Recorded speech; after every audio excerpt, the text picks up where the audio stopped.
So hey guys, Craig Hanson here and welcome to my video. Check out the website craighansongolf.com. Plenty of videos and there's a blog and lots of free information on there.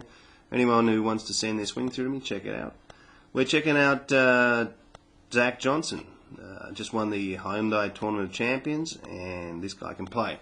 Since Johnson joined the tour in 2004, he's only Woods, Mickelson and Vijay Singh have won more PGA Tour events than this guy. It's pretty impressive, and there's actually only 8 active players under the age of 50 that have won more than Johnson. So let's have a look at his swing. He's a 2007 Masters champion, great wedge player, really straight hitter, not a super long hitter, but a grinder. And someone was saying that from his 11 victories that he's had, 8 times he's come from behind to win on the last day. So he's definitely got some game. We'll check out his swing. He's got a strong grip and it is a little bit unique. There are a few things about it that are quite interesting. So let's get in there. He takes the club away with the hands moving inside but the club staying outside. Now you see the club gets a little bit shut into this position. So I mean normally the club would, most players would probably be pointing a little bit more up this way, but because of his strong grip he tends to get the club slightly closed. Now he's lowered his swing a lot over the years, flattened it out, and as he gets to the top of the swing, a couple of things that are interesting. We see how low the left arm is in relation to the original shaft plane, which is extremely low, and the head has lifted somewhat, which is something you do see sometimes. It does lower on the way back down, and the right hip here hasn't deepened. It's actually just left that original line just a touch. Now as he comes back down, you'll see that the left wrist is slightly cupped because of the strong grip, and as he comes back down he starts to lower the head. Now he's probably got back to where he started, and the club traces down the original shaft plane, even though the hands are well out in front. So he's got a very high entry into the ball with his hands. You see the club face here, that it remains slightly closed, and he does have a couple of compensation moves to be able to neutralize this club face through the ball.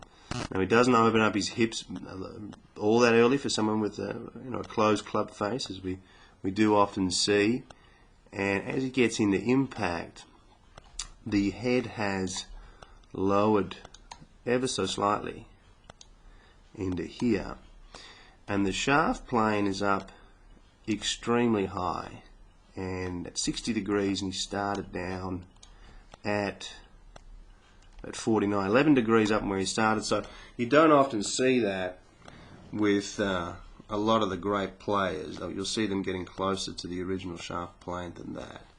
Now as he goes through the ball, he holds off the club, it prevents it releasing too hard. Now what he's done here is he's starting to lower his head even more. And what that does is it'll keep the right arm or the right side underneath the left, and it'll prevent releasing. And into this point here, the club head is actually outside the hands, which is something you almost never see. Into here, that would be outside the hands there.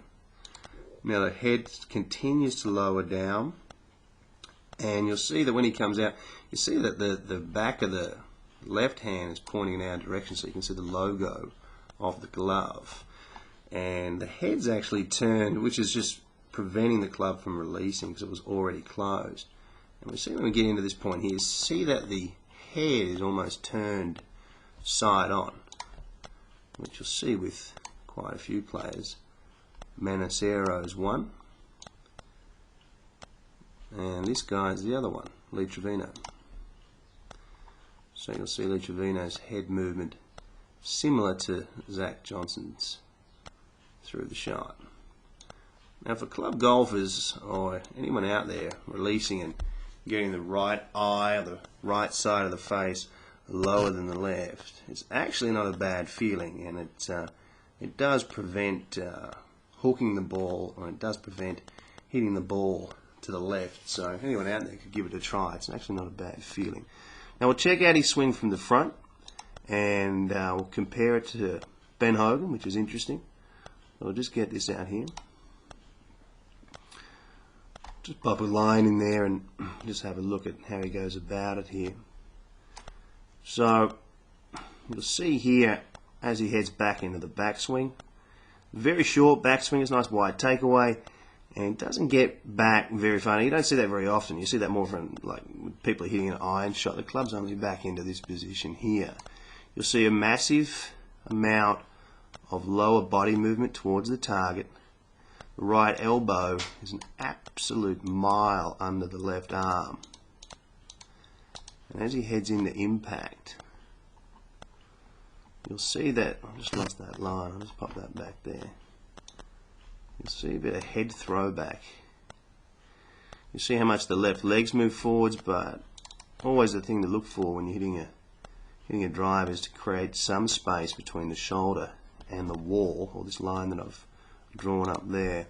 And you'll see the left leg tend to bow and the head fly back. Now you can see that how he hangs onto the club here, with the shaft, the right arm and the shaft in one line, and as he gets up into his finish he continues to hold on to this angle here.